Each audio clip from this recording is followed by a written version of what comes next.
can you please briefly describe why do we need new addresses? Because you're developing a new address system. Yeah. So addresses were invented quite a while ago, and they weren't invented with devices in mind. So they weren't invented for cars or for smartwatches or for mobile phones. And so the problem with this is that as we look to the future and we look at on-demand delivery services and we look at taxi companies and mobility and autonomous vehicles, all of these things need precise addresses. So by precise address, I mean an address that gets you to a door, not a pin in the middle of a building. So we've got a big building like this, you have a pin in the middle. That's actually really frustrating if you're trying to find the right entrance. And so as we think about the future and where we're going, and particularly as there's this huge growth in kind of e-commerce, in on-demand delivery, in on-demand services, people and things are moving around more and more. And if we're going to move them efficiently, we need to know that when they're going from A to B, B particularly is a very, very accurate address so they know where they're going. So what we did is we divided the entire world into a grid of 57 trillion squares. They're 3 meters by 3 meters, and we labelled each square with an address made of 3 words from the dictionary. So for example, our office, the front door of our office is at Index Home Raft. It's a totally unique address. There's not another one like it anywhere in the world. It's a totally unique address, and it means you can find the exact doorstep when you're trying to find somewhere. Yeah, we're here at the Malzfabrik today. Have you already figured out what 3 words we have as address here? For here, well, there are lots because we're sitting on a rooftop. So right now we'd have a 3-word address here, and we'd have a 3-word address over there. So the idea is that they're completely unique combinations. So yes, whether you're telling a drone to deliver your pizza to a particular bit of the rooftop, or you're telling your friend to meet you in the park, there's a 3-word address for everywhere. Okay, and you already have described how the system is working, but can you please give some more detail about it? So really what is happening is it's an algorithm, and the algorithm converts coordinates, so GPS coordinates, into words. So the idea is that GPS coordinates are great, they're accurate, they're universal, they work everywhere, but they're not very easy for a human being to communicate. So it would be hard for me to tell you to meet me at 15 degrees, 9 minutes, 4.0, etc. So the algorithm converts those coordinates into words, and those words, the addresses are distributed around the world in various ways. So they'll seem random. So when I say my house is Slug Vines Bucket, it seems like a random combination of words. There are a few rules.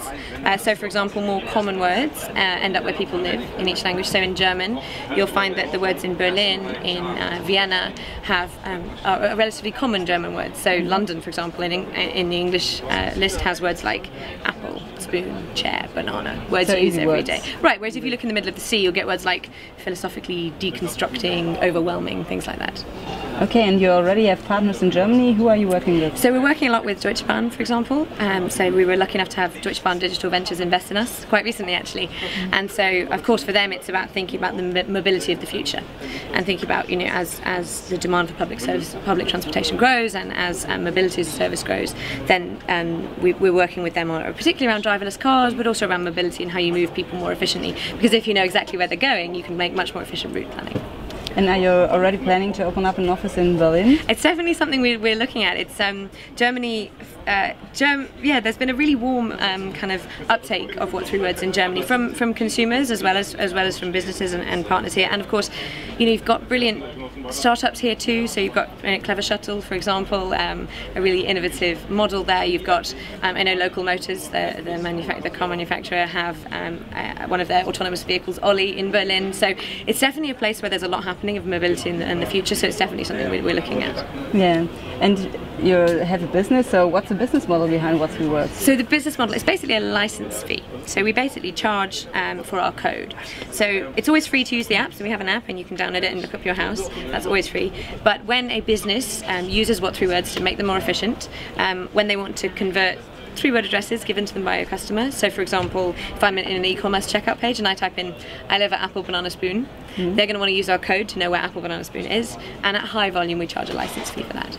Okay, and the last question, what's your vision for 2017 or 2018? So yeah, so the next year is going to be an exciting one, because we're quite shortly going to be announcing a few partnerships with car companies.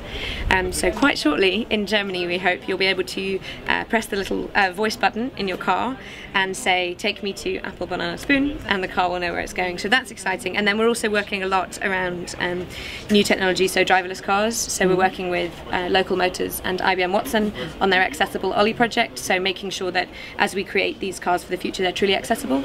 And What3words lends itself really well to accessible tech, because it means if you're visually impaired, you can still use a 3-word address. If you're maybe in a wheelchair and you want to find the exact wheelchair entrance, you can get the 3-word address there, and you can make sure that the driverless vehicle, Ollie in this case, can take you to that exact location. So working on those kind of accessible Ollie programs like that. So it's really about the next year for us is about navigation in a big way. It's also about logistics, but a lot of our focus is on navigation, cars, drones, all of those are kind of exciting What's future the prediction? techs. When will we have autonomous cars on the street? Oh, I don't know. That depends on regulation, I guess. I mean, I know certainly it's been really exciting for us because we're lucky enough to spend time in Dubai, in California, in Berlin with autonomous vehicle manufacturers, and certainly we've seen them, we've stood in them, we know they work, so it's just a matter of time.